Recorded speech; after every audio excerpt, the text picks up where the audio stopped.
সূরা ইখলাস কখন পাঠ করলে সাথে সাথে ফলাফল পাবেন? ভালো করে বুঝেন। সূরা ইখলাস হচ্ছে পবিত্র কোরআনুল কারীমের ভিতরে ছোট সূরাদের ভিতরে অন্যতম একটি সূরা। তবে ফজিলতের দিক থেকে সূরা ইখলাস হচ্ছে গুরুত্বপূর্ণ ফজিলত, এবং এই সূরাটা এমন একটা সময় আল্লাহ পাক রব্বুল আলামিন নাজিল করে দিয়েছেন যখন আল্লাহ রাসূল সাল্লাল্লাহু আলাইহি ওয়াসাল্লাম দ্বীনের প্রচার করতে লাগলেন। এমন সময় আল্লাহ পাক রব্বুল আলামিন এক আল্লাহর দাওয়াত দিতে লাগলেন।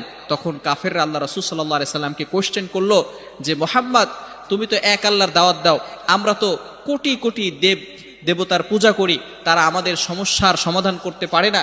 তুমি যে আল্লাহর দাওয়াত দাও সেই আল্লাহ কয়জন এবং সেই আল্লাহর সন্তান আছে কিনা?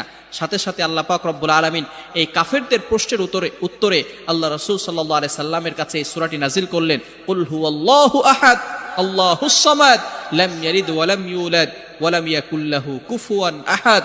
আল্লাহ পাক রব্বুল আলামিন এক, অদ্বিতীয়, এবং আল্লাহ পাক